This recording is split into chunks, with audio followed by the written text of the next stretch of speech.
রাসূলকে ভালোবাসার কারণে, রাসূলকে মহব্বত করার কারণে সে সবচেয়ে উৎকৃষ্ট হয়েছে। সত্য না মিথ্যা বলেন? আশিকে রাসূল বলতে কাকে বোঝায়? হযরত বিল্লাহকে বোঝায়, সম্মানিত আশিকে রাসূলের। এখন আশিকে রাসূল বলতে আমরা চেষ্টা করতেছি আমরা সে আশিকে রাসূল হইতে পারি। আশিকে রাসূল হওয়ার জন্যে কিছু নিয়ম কানুন আছে, প্রেম প্রীতি ভালোবাসার ব্যাপার স্যাপার আছে। নিশ্চয়ই আপনারা অবগত আছেন, আল্লাহ পর্যন্ত পৌঁছতে মানুষকে কয়েকটা সিঁড়ি বা ধাপ অতিক্রম করতে হয়। সেটা হচ্ছে ফানাফি শায়েখ, ফানাফি রসুল, ফানাফিল্লাহ। ফানাফি শায়েখ যখন মানুষ হয়, মুর্শিদের এসকে পাগল দেওয়ানা হয়ে যায়।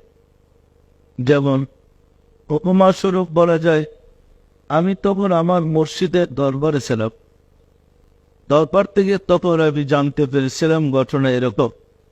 ময়মনসিংহ জেলার একজন আমাদের জাকের বোন, অর্থাৎ আমার দাদা হুজুরের এক মুরিদ, একজন মরের এক জাকের বোন, তার জজবা হয়েছে। আমার দাদা হুজুর কিন্তু শাহ এনায়েতপুরী রহমাতুল্লাহ। জজবা হওয়ার পরে গরিব ঘরে, কৃষকের ঘরে ওই মহিলার বসবাস ছিল। তার স্বামী ছিল একজন কৃষক, দিনমজুর। মাঠে চাষাবাদ করে বাড়িতে ফিরে এসে সকাল সে তার খাবার পায় না।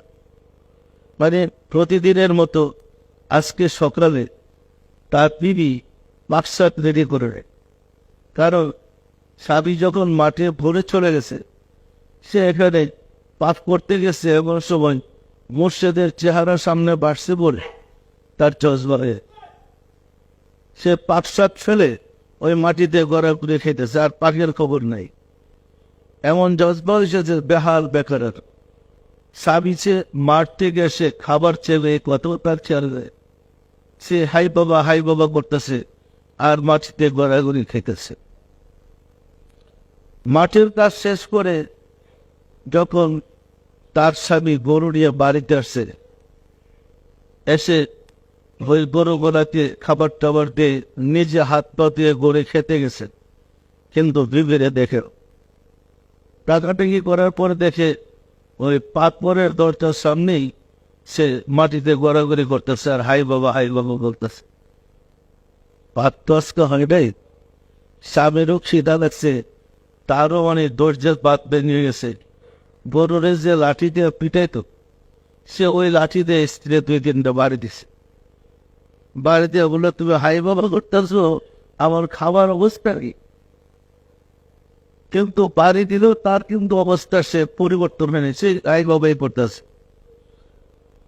সম্মানিত আশিকুল রাসূলেরা, কিছুদিন পরে তার স্বামী শাহ এনায়েতপুরী রহমাতুল্লাহের দরবার শরীফে গেলেন। যাওয়ার পরে সে 150 টাকা নজর আর কয়েক মন চাউল নিয়ে গেছে। হুজুর কেবলা বসা, একটা গেঞ্জি মোবারক গায়ে দেয়া।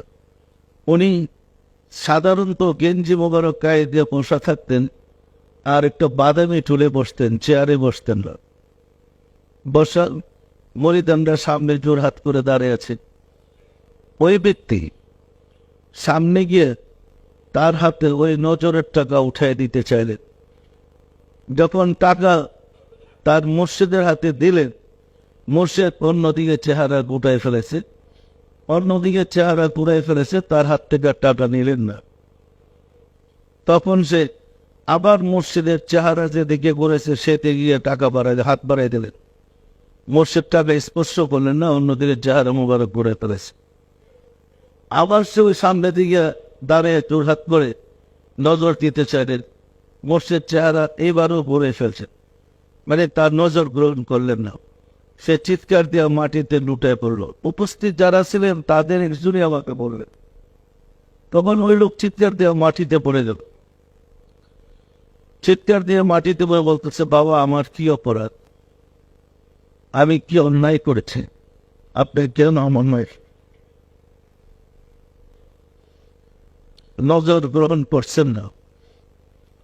শাহ হেদায়েতপুরী রহমাতুল্লাহ আলাইহি চোখের পানি ছেড়ে দিয়ে বললেন, বাবা, আমি তোমার বাড়িতে গিয়েছিলাম ইমুক দিন এতটার সময়,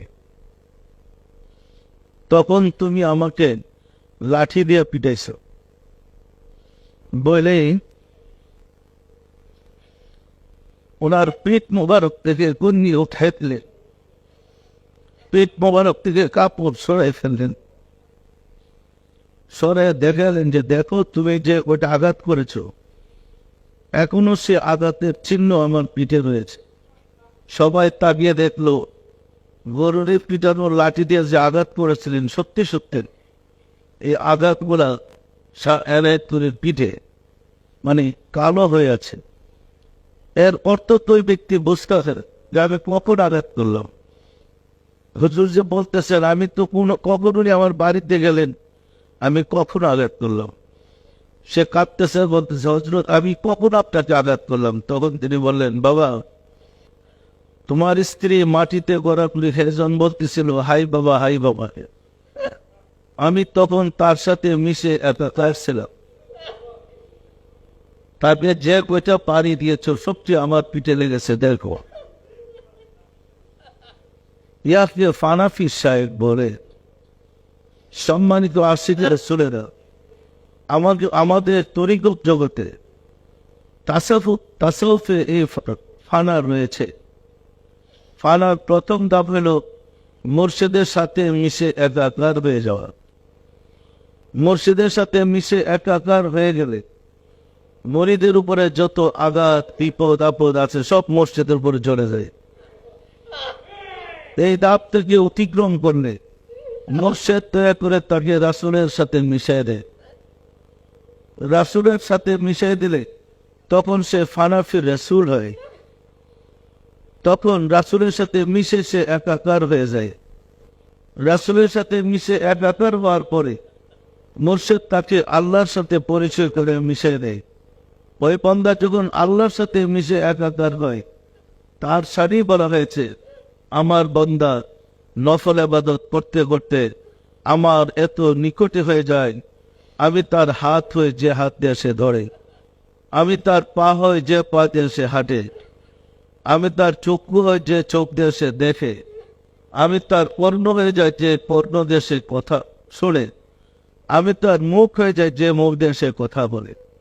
সম্মানিত আশিকের রাসূলেরা, আধ্যাত্মিক জগতে বা আল্লাহ প্রাপ্তির পথে এই ফানার অবস্থা আছে। ফানা লাভ করি মানুষ ফানাফির শায়েখ হয়, ফানাফির রসুল হয়, আর ফানাফিল্লাহ হয়। আমরা বাংলাদেশে জন্মগ্রহণ করেছি।